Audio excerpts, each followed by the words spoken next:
একজন পাখির মাংস বিক্রেতা জঙ্গলে গেলেন পাখি ধরতে, কারণ তার কাজই ছিল পাখি ধরে তার মাংস বিক্রি করা। তিনি জঙ্গলের মধ্যে একটি ছোট্ট গাছের ডালে একটি অসম্ভব সুন্দর পাখিকে বসে থাকতে দেখলেন। তিনি আস্তে আস্তে গিয়ে তার সাথে নিয়ে যাওয়া পাখি ধরার ফাঁদ ব্যবহার করে পাখিটিকে ধরে ফেললেন। ধরে ফেলার পর ফুটফুটে পাখিটিকে খাঁচায় বন্দি করলেন।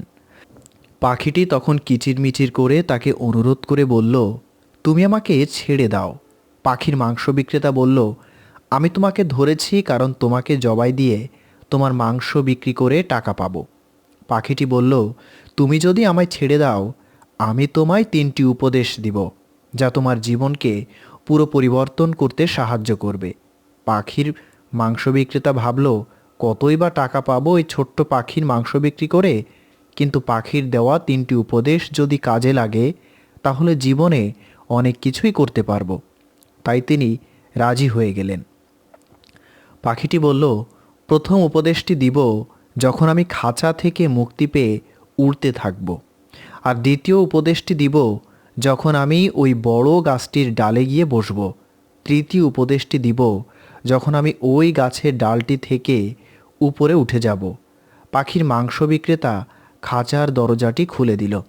পাখিটি খাঁচা থেকে বেরিয়ে উড়তে উড়তে বলল, আমার প্রথম উপদেশ হলো বিগত সময়ে নিজের করা ভুলের জন্য অনেক বেশি অনুশোচনা করে নিজেকে কোনো প্রকার যন্ত্রণা, দুঃখ ও কষ্ট দিয়ে ভরিয়ে তুলবে না। এই বলে পাখিটি ডালে গিয়ে বসল। আর তখন মাংস বিক্রেতা বলল, ঠিক আছে, আমি অনুশোচনা করব না আমার অতীতের যে কোনো ভুলের জন্য। এখন তোমার দ্বিতীয় উপদেশটি দাও।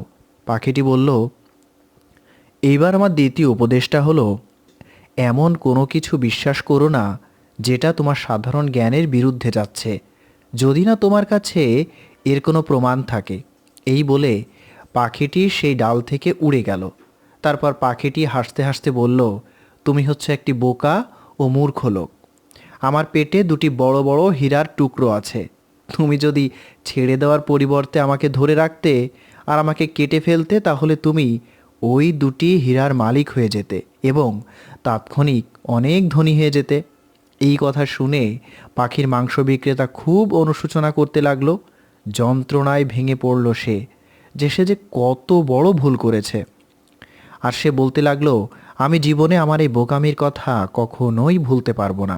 কিছুক্ষণ পর তিনি কিছুটা অনুশোচনা কাটিয়ে পাখিটিকে বলল, ঠিক আছে, তোমার তৃতীয় উপদেশটা দাও। পাখিটি উড়তে উড়তে বলল, আমি শুধু তোমাকে পরীক্ষা করেছি।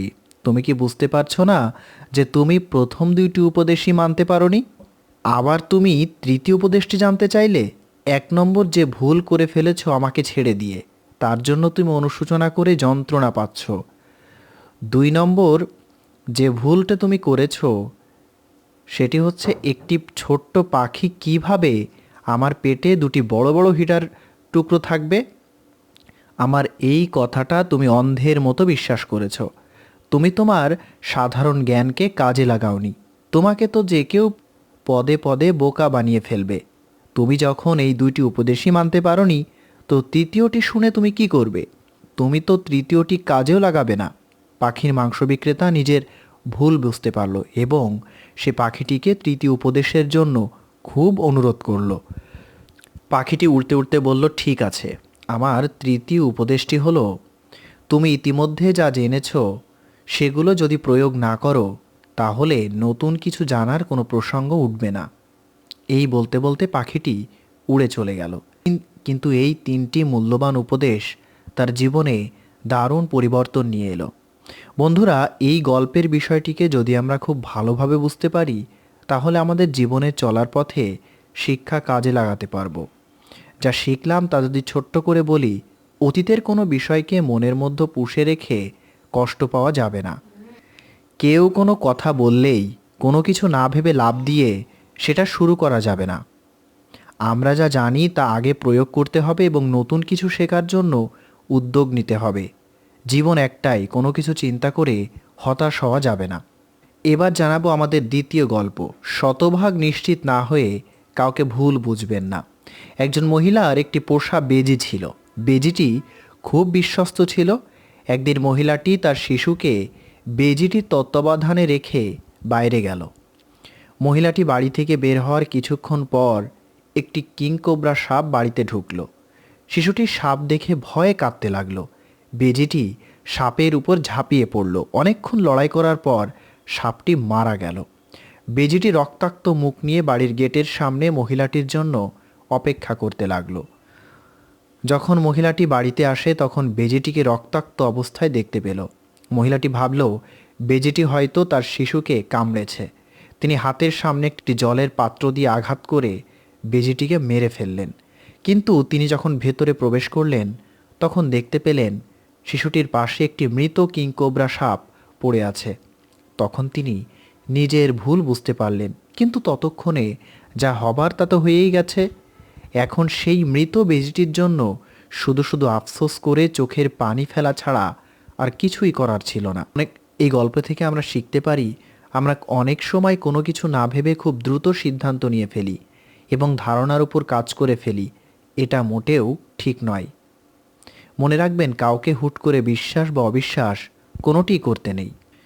একবার এক রাজা চোখের সমস্যা নিয়ে খুবই সমস্যায় ছিলেন। তাই রাজা অনেক চেষ্টা করেন, কিন্তু কোনোভাবেই তার চোখ ভালো করতে পারছেন না।